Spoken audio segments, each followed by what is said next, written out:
প্রাচীনকালে আসওয়ান নামক একটি দেশে মাইমুন নামে এক যুবক বাস করত, যে বিবাহিত ছিল এবং তার একটি ছোট মেয়ে ছিল। তিনি দারিদ্র্য ও সীমিত সম্পদ সত্ত্বেও সুখী জীবন যাপন করতেন। কিন্তু একদিন তার স্ত্রীর মা তাদের বাড়িতে থাকতে এলো। তিনি সব ছোট বড় বিষয়ে হস্তক্ষেপ করতে শুরু করলেন, যা মাইমুনকে বিরক্ত করত। তার শাশুড়ির মনে মাইমুন তার মেয়ের জন্য উপযুক্ত ছিল না, কারণ তিনি সেই সামাজিক মর্যাদা দিতে পারেননি যা তার মেয়ের জন্য তিনি কামনা করতেন। কিন্তু মাইমুন ছিলেন বুদ্ধিমান। তিনি তার শাশুড়ির পরিকল্পনা বুঝতে পেরেছিলেন যে তাকে তার মেয়ের থেকে বিচ্ছিন্ন করে একজন ধনী ব্যক্তির সাথে বিয়ে দিতে চায়, যাতে তার সামাজিক মর্যাদা ও মূল্য বৃদ্ধি পায়। তাই মাইমুন তার শাশুড়ির সাথে খুব সতর্কতার সাথে আচরণ করতেন। তার শাশুড়ি ছিল না তার একমাত্র সমস্যা। তার দুই সৎ ভাই সাদুন ও হামদুন তাকে প্রচণ্ড ঘৃণা করত। তারা সব সময় সুযোগের অপেক্ষায় থাকত তাকে অপমান ও লাঞ্ছিত করার। যদিও মাইমুন কখনো তাদের কোনো ক্ষতি করেননি, বরং তাদের সাথে ভালো ব্যবহার করতেন এবং তাদের জন্য আল্লাহর কাছে হেদায়েত প্রার্থনা করতেন। ভাইরা মাইমুনের প্রতি ঈর্ষান্বিত ছিল, কারণ তাদের চাচা আসিম তাকে খুব পছন্দ করতেন। তাদের চাচা ছিলেন অত্যন্ত ধনী, কিন্তু তার কোনো সন্তান ছিল না। মাইমুন তার চাচার কাছে লোভ বা ভান করে যেতেন না, যেমন তার ভাইয়েরা করত, বরং তিনি আল্লাহর নির্দেশ অনুযায়ী আত্মীয়তার সম্পর্ক রক্ষা করতেন। চাচা এটি বুঝতেন এবং তাই তিনি মাইমুনকে তার ভাইদের চেয়ে বেশি ভালোবাসতেন। একদিন চাচা আসিম অসুস্থ হয়ে পড়লেন এবং বিছানায় পড়ে রইলেন। তিনি আর উঠতে পারতেন না। তার ভাইয়েরা তাকে দেখতে যাওয়া বন্ধ করে দিল, কারণ অসুস্থতার কারণে তিনি তাদের চিনতে পারতেন না। কিন্তু মাইমুন তার চাচার দেখাশোনা ও যত্ন নেওয়া অব্যাহত রাখলেন। চাচা মারা গেলেন এবং তার উইল পড়া হলো। মাইমুন জানতে পারলেন যে তার চাচা তার সমস্ত সম্পত্তি সাদুন ও হামদুনের মধ্যে ভাগ করে দিয়েছেন। কিন্তু উইলের শেষে তার চাচা তাকে উল্লেখ করেছেন এই বলে, আমি আমার প্রিয় ভাইপো মাইমুনকে বাজারে আমার ছোট দোকানটি দিলাম, তার সব জিনিসপত্র সহ। আশা করি আল্লাহর কাছে যেন সে এটি সঠিকভাবে ব্যবহার করে। ভাইরা এই উইল শুনে অবাক হয়ে গেল, কারণ তারা ভেবেছিল চাচা তাদের সব সম্পত্তি দেবেন। তারা মাইমুন ও তার পাওয়া ছোট দোকান নিয়ে হাসাহাসি করল, যা তাদের মতে কোনো মূল্য ছিল না এবং কোনো কাজে লাগত না। মাইমুনের স্ত্রীও তার চাচার, কারণ তিনি নিশ্চিত ছিলেন যে তার স্বামী তার ভাইদের চেয়ে এই সম্পত্তির বেশি হকদার, কারণ মাইমুনই তার চাচার জীবনে ও শেষ দিনগুলোতে তার পাশে ছিলেন। মাইমুন হেসে তার স্ত্রীকে বললেন, এটি চাচার সম্পত্তি, তিনি যাকে ইচ্ছা তাকে দিতে পারেন। আমি তার কাছে তার সম্পদের জন্য যাইনি, বরং তাকে ভালোবাসতাম এবং আল্লাহর সন্তুষ্টির জন্য যত্ন নিয়েছি। তিনি আরও বললেন, হয়তো চাচা আমাদের যে ছোট দোকানটি দিয়েছেন তাতে আল্লাহ আমাদের জন্য বরকত দান করবেন এবং এটি আমার ভাইদের পাওয়া সম্পদের চেয়ে বেশি কল্যাণকর হবে। মাইমুন ও তার স্ত্রী বাড়ি ফিরলেন। তার শাশুড়ি তাতে তিরস্কার করতে শুরু করলেন, তাকে অক্ষম ও ব্যর্থ স্বামী বলে অপমান করলেন এবং বললেন যে তিনি তার চতুর ভাইদের মতো নন। মাইমুন তার কথায় কান দিলেন না এবং নিজের কাজে মন দিলেন। পরের দিন মাইমুন তার নতুন দোকানে গেলেন। দোকান খুলে তিনি দেখলেন সব কিছু ধুলায় ঢাকা। যখনই তিনি কোনো আসবাব স্পর্শ করতেন তা পুরনো হওয়ায় ভেঙে যেত। কিন্তু তিনি দোকানের এক কোণে একটি সাদা কাপড় দেখতে পেলেন, যা দিয়ে কিছু ঢাকা ছিল। কাপড়টি সরাতেই তিনি তার চাচার জাফরান রঙের পাগড়ি দেখতে পেলেন, যা নতুনের মতো অক্ষত ছিল। তিনি পাগড়িটি একপাশে রাখলেন এবং দোকানের পুরনো জরাজীর্ণ আসবাব পরিষ্কার করলেন। তিনি তার হামালির কাজ ছেড়ে দিয়ে দোকানে একটি সাধারণ ব্যবসা শুরু করার সিদ্ধান্ত নিলেন। তিনি সবজি ও ফল দিয়ে দোকান ভরে ফেললেন, কারণ এই ব্যবসার জন্য বেশি জ্ঞান বা বড় পুঁজির প্রয়োজন ছিল না। তিনি আল্লাহর ওপর ভরসা করে কঠোর পরিশ্রম শুরু করলেন। দিন যেতে লাগল এবং তার সততা ও উন্নত মানের পণ্যের জন্য বাজারে তার নাম ছড়িয়ে পড়ল।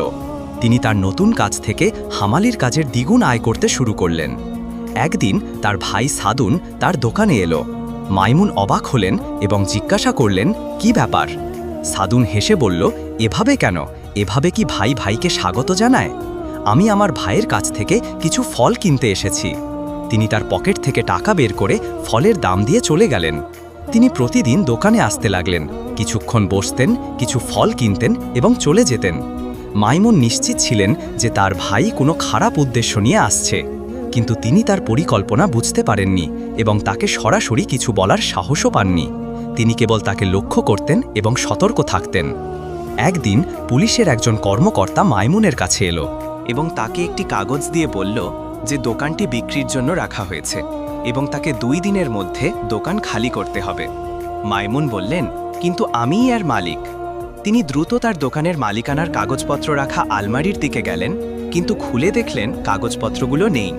তিনি বুঝলেন যে সাদুন সেগুলো চুরি করেছে। তার পরিকল্পনা ছিল মাইমুন যখন ব্যবসায় ব্যস্ত থাকবেন তখন আলমারি খুলে মালিকানার কাগজপত্র চুরি করা। এখন মাইমুনের কাছে এমন কিছু ছিল না যা দিয়ে তিনি দোকানের মালিকানা প্রমাণ করতে পারেন। তিনি দোকান বন্ধ করে বাড়ির দিকে রওনা দিলেন। তিনি তার ঘরে ঢুকে দরজা বন্ধ করলেন এবং বসে ভাবতে লাগলেন কিভাবে তিনি এই বিপদে পড়লেন। এটি তার অতিরিক্ত দয়ালুতা ও তার ভাইকে দোকান থেকে দূরে রাখতে না পারার কারণে ঘটেছে। ভাবতে ভাবতে তার চোখ পড়ল দেয়ালে ঝোলানো তার চাচার পাগড়ির ওপর। তিনি পাগড়িটি হাতে নিয়ে দুঃখ প্রকাশ করে বললেন, হায় চাচা, তুমি যদি বেঁচে থাকতে তাহলে আমার ভাইয়ের এই কাজ দেখতে পেতে, যাকে তুমি তোমার সব সম্পত্তি দিয়েছ। হয়তো তুমি তখন তোমার সিদ্ধান্ত বদলাতে। এই বলে তিনি পাগড়িটি মাথায় পড়লেন। পড়ার সাথে সাথে তিনি অজ্ঞান হয়ে পড়ে গেলেন এবং গভীর ঘুমে তলিয়ে গেলেন। ঘুমের মধ্যে তিনি একটি অদ্ভুত স্বপ্ন দেখলেন। তিনি তার চাচাকে দেখলেন, যিনি তার মাথায় হাত বুলিয়ে বললেন, আমি তোমার জন্য আল্লাহর তত্ত্বাবধান ও এই পাগড়ি রেখে গেছি। যদি তুমি এটি আমার মতো সঠিকভাবে ব্যবহার করো তবে তা তোমাকে সাহায্য করবে। কিছুক্ষণ পর মাইমুন স্বপ্ন থেকে জেগে উঠলেন। তিনি ভাবলেন এটি কেবল একটি স্বপ্ন এবং দিনের ঘটনার প্রভাবে তিনি অজ্ঞান হয়ে গিয়েছিলেন। যখন তিনি উঠতে যাচ্ছিলেন তার চোখ পড়ল আয়নার ওপর। তিনি আয়নায় তার প্রতিবিম্ব দেখতে পেলেন না। তিনি কাছে গিয়ে নিশ্চিত হলেন, তারপর একটি ফুলদানি নিয়ে আয়নার সামনে দাঁড়ালেন। ফুলদানির প্রতিবিম্ব দেখা গেল, কিন্তু তার নিজের প্রতিবিম্ব নয়। তখন তিনি তার স্বপ্নে চাচার কথা মনে করলেন। পাগড়িটি খুলতেই তার প্রতিবিম্ব আয়নায় ফিরে এলো। মাইমুন তখন নিশ্চিত হলেন যে পাগড়িটির অলৌকিক ক্ষমতা আছে যা পরিধানকারীকে অদৃশ্য করে দেয়। তিনি বুঝলেন যে তার চাচা তার ভাইদের চেয়ে তাকেই বেশি মূল্য দিয়েছিলেন এই অলৌকিক পাগড়ি তাকে দিয়ে। এটি নিশ্চিত করতে তিনি পাগড়ি পরে তার স্ত্রীর কাছে গেলেন, যিনি তখন ঘরের কাজে ব্যস্ত ছিলেন। তিনি একটি ছোট কলসি তুলে ফেলে দিলেন, যা ভেঙে গেল। তার স্ত্রী ভাঙা কলসির দিকে তাকালেন, কিন্তু মাইমুনকে দেখতে পেলেন না। তিনি ভয় পেয়ে ভাবলেন এটি জিনের কাজ এবং জিনের নামে আশ্রয় চেয়ে পালিয়ে গেলেন। মাইমুন নিশ্চিত হলেন যে পাগড়িটি সত্যিই অলৌকিক, যা পরিধানকারীকে অদৃশ্য করে দেয়। তারপর তিনি তার ভাই ও দোকানের কথা মনে করলেন। তিনি পাগড়ি পরে আদালতের দিকে রওনা দিলেন। তিনি অদৃশ্য অবস্থায় বিচারকের কক্ষে প্রবেশ করলেন।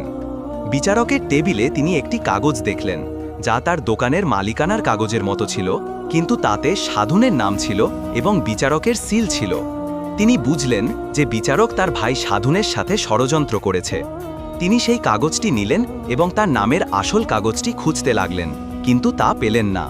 তিনি বিচারকের কক্ষের এক কোণে লুকিয়ে অপেক্ষা করলেন। বিচারক এলেন এবং তার টেবিলে জাল কাগজটি না পেয়ে উঠে খুঁজতে শুরু করলেন। মাইমুন বিচারকের গলা চেপে ধরলেন এবং তাকে চিৎকার বা নড়তে বাধা দিলেন। তিনি বললেন, আমি সেই জিন যে দোকানের কাগজটি রক্ষা করে। আগামীকাল দুপুরের মধ্যে কাগজটি ফিরিয়ে না দিলে আমি তোমার প্রাণ নেব। তারপর তিনি বিচারককে ছেড়ে চলে গেলেন। বিচারক দ্রুত চারপাশে তাকালেন, কিন্তু কাউকে পেলেন না। তিনি মাইমুনের কৌশলের কাছে হার মানলেন। তিনি তার চাকরকে সাধুন ও মাইমুনকে ডাকতে বললেন।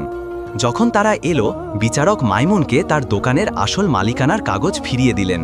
তিনি বললেন, সৈন্যরা তোমার দোকানের চোরকে ধরেছে এবং তার কাছে এই কাগজ পাওয়া গেছে। এই নাও তোমার দোকানের মালিকানার কাগজ। সাধুন ক্রুদ্ধ হয়ে বিচারকের উপর ঝাঁপিয়ে পড়লেন, তাকে গলা টিপে ধরলেন, কারণ বিচারক তাদের চুক্তি ভঙ্গ করেছিল। কিন্তু সৈন্যরা তাকে বাধা দিল এবং বেঁধে ফেলল। মাইমুন তার ভাইয়ের জন্য মধ্যস্থতা করার চেষ্টা করলেন, কিন্তু বিচারক তাকে কারাগারে পাঠাতে অনড় ছিলেন, যাতে তার ষড়যন্ত্রের কথা প্রকাশ না হয়। এদিকে মাইমুনের শাশুড়ি একজন বড় জাদুকরের কাছে গিয়েছিলেন, মাইমুন থেকে তার মেয়েকে মুক্ত করতে এবং তাকে শহরের একজন ধনী ব্যক্তির সাথে বিয়ে দিতে। জাদুকর বলল, এটি একটি নয়, 2টি কঠিন কাজ। তিনি তাকে যা চান তা দিতে প্রস্তুত বললেন। জাদুকর তাকে জিজ্ঞাসা করলেন, মাইমুনের কোনো সন্তান আছে কিনা। তিনি বললেন, তার একটি ছোট মেয়ে আছে, নাম দুর্রা। জাদুকর তাকে বললেন পরের দিন তার নাতনিকে নিয়ে আসতে। তিনি উদ্বিগ্ন হলেন, কিন্তু জাদুকর তাকে আশ্বাস দিলেন যে তার নাতনি নিরাপদে ফিরবে। পরের দিন তিনি তার নাতনি দুর্রাকে নিয়ে জাদুকরের কাছে গেলেন। জাদুকর তাদের বসিয়ে একটি কোণে গিয়ে জিন ও শয়তান ডাকার জন্য তন্ত্রমন্ত্র পড়তে শুরু করলেন। তিনি একটি থলি থেকে কিছু গুঁড়ো বের করে তাদের উপর ছড়িয়ে দিলেন। দুজনেই অজ্ঞান হয়ে পড়লেন। কিছুক্ষণ পর শাশুড়ি জেগে উঠলেন কুকুরের ঘেউ ঘেউ শুনে। তিনি নিজেকে একটি আবর্জনার স্তূপে পড়ে থাকতে দেখলেন। তিনি চিৎকার করে তার নাতনিকে ডাকতে লাগলেন। পথচারীরা তাকে শুনে তার বাড়িতে খবর পাঠালো। মাইমুন এলেন এবং তিনি তার সাথে ঘটে যাওয়া ঘটনা বললেন। কিন্তু তিনি সত্য গোপন করলেন এবং বললেন যে কিছু লোক তাকে ও তার নাতনিকে অপহরণ করেছিল, একটি বাড়িতে নিয়ে তাদের অজ্ঞান করে দিয়েছিল। তিনি শুধু একজনের মুখের বর্ণনা মনে করতে পারলেন এবং জাদুকরের বর্ণনা দিয়ে মাইমুনকে তার বাড়িতে নিয়ে গেলেন। তারা বাড়িতে পৌঁছে তল্লাশি করলেন, কিন্তু কাউকে পেলেন না। মাইমুন দ্রুত বাড়ি ফিরলেন। তার ঘরে ঢুকে পাগড়িটি হাতে নিলেন। তিনি বললেন, এটি আমার একমাত্র সম্বল, আমার কন্যা, আমার চোখের মণি। আমি আল্লাহ ও এই অলৌকিক পাগড়ির কাছে সাহায্য চাই। তিনি পাগড়ি পরে আবার গভীর ঘুমে তলিয়ে গেলেন। স্বপ্নে তিনি দেখলেন তার মেয়ে শহরের মাঝখানে একটি বাড়ির বেসমেন্টে বন্দী। স্বপ্নে বাড়ির পথটি স্পষ্ট দেখা গেল। জেগে উঠে তিনি পাগড়ি নিয়ে সেই বাড়ির দিকে রওনা দিলেন। পৌঁছে তিনি পাগড়ি পরলেন এবং বাড়ির দরজার কাছে আগুন জ্বালালেন। কিছুক্ষণ পর দরজা খুলল এবং একজন লোক বেরিয়ে এলো, যার বর্ণনা তার শাশুড়ির দেওয়া বর্ণনার সাথে মিলে গেল। লোকটি আগুন নেভাতে ব্যস্ত হয়ে পড়ল। মাইমুন পাগড়ি পরে বাড়ির ভিতরে ঢুকে অন্ধকার বেসমেন্টে গেলেন। তিনি তার মেয়েকে বাঁধা অবস্থায় পেলেন। তার বাঁধন খুলে দিলেন, তাকে জড়িয়ে ধরে চুমু খেলেন এবং আনন্দে অধীর হলেন। মেয়ে তাকে সব বলল, কিভাবে তার দাদি তাকে একটি অদ্ভুত বাড়িতে নিয়ে গিয়েছিল এবং সেই লোকটি যে অদ্ভুত আচার অনুষ্ঠান করছিল। মাইমুন বুঝলেন যে তার শাশুড়ির এতে হাত আছে। তখন তিনি বাড়ির ভিতর থেকে হাসির শব্দ শুনলেন। একজন বলছিল, তুমি আমার কাজ করেছ, মেয়েটিকে অপহরণ করেছ, কোথায় আমার পুরস্কার? অন্যজন বলল, এই নাও তোমার পুরস্কার, তুমি তোমার কাজ নিখুঁতভাবে করেছ, এখন আমাকে তার কাছে নিয়ে চলো। মাইমুন অবাক হলেন, কারণ একটি কণ্ঠস্বর তার ভাই হামদুংয়ের ছিল এবং অন্যজন নিশ্চিতভাবে জাদুকর। কিছুক্ষণ পর বেসমেন্টের দরজা খুলল। জাদুকর হামদুনকে মেয়েটির কাছে নিয়ে যাচ্ছিল। মাইমুন তাগড়ি পরে চুপচাপ সিঁড়ি বেয়ে উঠলেন এবং তাদের পিছনে গেলেন। তিনি জাদুকরকে জোরে ধাক্কা দিলেন। সে সিঁড়ি দিয়ে গড়িয়ে পড়ল এবং প্রায় তার ঘাড় ভেঙে যেত, কিন্তু সে হাত দিয়ে নিজেকে বাঁচালো, যার ফলে তার একটি হাত ভেঙে গেল। জাদুকর রেগে উঠে বলল, তুমি কি এভাবে আমাকে শেষ করতে চাও? হামদুন অবাক হয়ে বলল, আমি তোমাকে ধাক্কা দিইনি, এমনকি স্পর্শও করিনি, আমি শপথ করে বলছি। জাদুকর চিৎকার করে বলল, চুপ করো মিথ্যাবাদী, এই বাড়িতে আমরা দুজন ছাড়া আর কেউ নেই। আমি এখনই আমার সমস্ত জাদু দিয়ে তোমার ওপর প্রতিশোধ নেব। জাদুকর তার হাত দিয়ে একটি তাবিজ বের করতে চাইলেন এবং অদ্ভুত তন্ত্রমন্ত্র পড়তে শুরু করলেন। হামদুন দ্রুত তার ওপর ঝাঁপিয়ে পড়লেন তাকে থামাতে। তারা একে অপরের সাথে লড়াই শুরু করল। মাইমুন এই সুযোগে তার মেয়েকে নিয়ে বাড়ি থেকে বেরিয়ে এলেন। তিনি পাগড়ি খুলে ফেললেন এবং দেখলেন একটি পুলিশ টহল তার মেয়েকে খুঁজছে। তিনি তাদের ডেকে অপহরণের ঘটনা ও বেসমেন্টে বন্দি থাকার কথা জানালেন। পুলিশ বাড়িটি ঘিরে ফেলল এবং ভিতরে প্রবেশ করতে যাচ্ছিল। হঠাৎ দরজা খুলে হামদুন বেরিয়ে এলো তলোয়ার হাতে এবং অদ্ভুতভাবে হাঁটছিল। পুলিশ তাকে অস্ত্র ফেলে আত্মসমর্থন করতে বলল, কিন্তু হামদুন তলোয়ার নিয়ে তাদের দিকে এগিয়ে যেতে লাগলো। তারা তার পায়ে তীর ছুঁড়ল, কিন্তু তার কোনো প্রভাব পড়ল না। তারা তার কাঁধে আরেকটি তীর ছুঁড়ল, কিন্তু তাতেও কোনো প্রভাব হলো না। তারা তার বুকে শেষ তীর ছুঁড়তে যাচ্ছিল। মাইমুন দ্রুত তার ভাইয়ের সামনে দাঁড়িয়ে তাদের বাধা দিলেন। তিনি বললেন, তোমরা কি দেখছো না, তাকে জাদুকরের শয়তানি আত্মা পেয়ে বসেছে? তিনি তার ভাই হামদুনের দিকে তাকিয়ে বললেন, এই আমি তোমার ভাই মাইমুন, তুমি কি আমাকে চিনতে পারছো না? হামদুন তার তলোয়ার তুলল এবং সবাই ভাবল সে তার ভাইকে আঘাত করবে, কিন্তু তার হাত জমে গেল, কারণ তার ভিতরে শয়তানি আত্মার সাথে অভ্যন্তরীণ সংগ্রাম চলছিল। অবশেষে তার মাথা থেকে সাদা ধোঁয়া বেরিয়ে এলো, তার হাত থেকে তলোয়ার পড়ে গেল এবং সে অজ্ঞান হয়ে মাটিতে পড়ে গেল। মাইমুন তাকে ধরে ফেললেন এবং তার জন্য সাহায্য চাইলেন। এদিকে ভিড় জমে গিয়েছিল, যারা মেয়েটির অপহরণকারী জাদুকরকে ধরার ঘটনা দেখতে চাইছিল। মাইমুনের শাশুড়ি সেখানে ছিলেন, লুকিয়ে ভিড়ের মধ্যে। তিনি ভয় পাচ্ছিলেন যে জাদুকর ধরা পড়লে তার ভূমিকা প্রকাশ হয়ে যাবে। কিছুক্ষণ পর পুলিশ জাদুকরকে ধরে ফেলল। তাকে নিয়ে যাওয়ার সময় শাশুড়ি হঠাৎ তার উপর ঝাঁপিয়ে পড়লেন এবং তাকে বুকে বেশ কয়েকটি ছুরিকাঘাত করে চিৎকার করে বললেন, মর নোংরা, তুমি আমাদের সাথে কি করেছো? কেন আমাদের ভয় দেখিয়েছো ও অপহরণ করেছো? জাদুকরের দেহ থেকে প্রাণ বেরিয়ে যাওয়ার সময় সে অদ্ভুত ও ভয়ঙ্করভাবে হাসল এবং কিছু অদ্ভুত শব্দ উচ্চারণ করল। আবার সেই ধোঁয়া বেরিয়ে এলো এবং শাশুড়ির চোখ, কান ও নাকে প্রবেশ করল। তিনি উঠে দাঁড়ালেন শক্তিশালীভাবে এবং অদ্ভুতভাবে 4 পায়ে দৌড়াতে লাগলেন, যেন একটি প্রাণী। মাইমুন ও সবাই অবাক হয়ে তাকে অনুসরণ করল। তিনি একটি উঁচু সেতুতে পৌঁছে নিজেকে নিচে নিক্ষেপ করলেন এবং মারা গেলেন। হামদুনকে সুস্থ করার পর তাকে কারাগারে নিয়ে যাওয়া হলো, যেখানে তার ভাই সাদুন ইতিমধ্যে ছিল। কয়েকদিন পর একজন দূত মাইমুনের কাছে এলো, জানালো যে তার ভাইয়েরা তাকে দেখতে চায় এবং কিছু বলতে চায়। মাইমুন কারাগারে গেলেন। তার বড় ভাই সাদুন দুঃখ ও অনুশোচনায় ভেঙে পড়ে বলল, আমি ও হামদুন আমাদের সারা জীবন তোমার প্রতি ঘৃণার জন্য গভীরভাবে লজ্জিত। আমরা ভুলে যাব না যে তুমি আমাদের পাশে দাঁড়িয়েছ, যদিও আমরা তোমার সাথে অন্যায় করেছি। তুমি বিচারকের কাছে আমার জন্য মধ্যস্থতা করেছ যখন আমি তোমার দোকান কেড়ে নেওয়ার চেষ্টা করছিলাম, এবং আমরা শুনেছি কিভাবে তুমি হামদুনকে পুলিশের তীর থেকে বাঁচিয়েছ যখন সবাই তাকে ত্যাগ করেছিল। আমাদের তওবা ও অনুশোচনার প্রমাণ হিসেবে আমি ও হামদুন সিদ্ধান্ত নিয়েছি যে আমরা চাচার সম্পত্তির অর্ধেক তোমাকে দেব। আমরা বাকি অর্ধেক নিয়ে সন্তুষ্ট থাকব। তুমি যদি নিশ্চিত হতে চাও তাহলে বিচারকের টেবিলে সই করা দলিল পাবে। আমরা আশা করি তুমি আমাদের ক্ষমা করবে এবং আমাদের ভুল মাফ করবে। মাইমুন তার ভাইদের অবস্থা দেখে দয়া পেলেন এবং বললেন, আল্লাহ তোমাদের তওবা ও ক্ষমা গ্রহণ করার অধিক হকদার। হয়তো আল্লাহ তোমাদের ক্ষমা করবেন। আমার পক্ষ থেকে আমি আল্লাহর সামনে সাক্ষী দিচ্ছি যে আমি তোমাদের ক্ষমা করেছি এবং আমার হৃদয়ে তোমাদের প্রতি কোনো ক্ষোভ নেই। হয়তো আল্লাহ এটিকে আমার জন্য সেই দিনের জন্য একটি নেকি হিসেবে গণনা করবেন, যেদিন সম্পদ বা সন্তান কোনো কাজে আসবে না। মাইমুন বাড়ি ফিরলেন, পাগড়িটি হাতে নিয়ে বললেন, আমার এখন একজন ভালো স্ত্রী, একটি আনন্দদায়ক মেয়ে, হালাল সম্পদ, মনের শান্তি ও স্বস্তি আছে। এর চেয়ে বেশি আমি আর কি চাইব? আমার আর এটি পরার প্রয়োজন নেই। তিনি পাগড়িটি একটি নিরাপদ জায়গায় রেখে একটি কাপড় দিয়ে ঢেকে দিলেন এবং বললেন, আমি আল্লাহর কাছে প্রার্থনা করি যেন আমাকে আর এটি ব্যবহার করতে না হয়। এখানেই আমাদের গল্প শেষ হলো। শিক্ষা 1। আত্মীয়তার সম্পর্ক রক্ষা করা ইসলামে অত্যন্ত গুরুত্বপূর্ণ। মাইমুন তার চাচার যত্ন নিয়েছিলেন লোভ ছাড়াই, যা কোরআনের সূরা নিসা আয়াত 36 শিক্ষার সাথে মিলে, যেখানে আত্মীয়দের প্রতি ভালো ব্যবহারের নির্দেশ দেওয়া হয়েছে। শিক্ষা 2। ধৈর্য ও আল্লাহর ওপর ভরসা বিপদ থেকে উদ্ধার করে।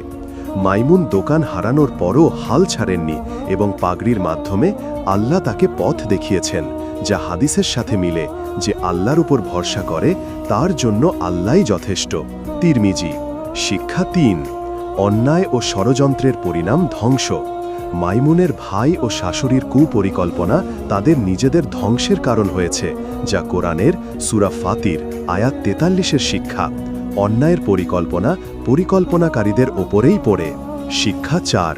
ক্ষমা ও উদারতা হৃদয়কে শান্তি দেয়। মাইমুন তার ভাইদের ক্ষমা করেছেন, যা হাদিসে উৎসাহিত। যে ক্ষমা করে আল্লাহ তার মর্যাদা বাড়ান। মুসলিম। শিক্ষা 5।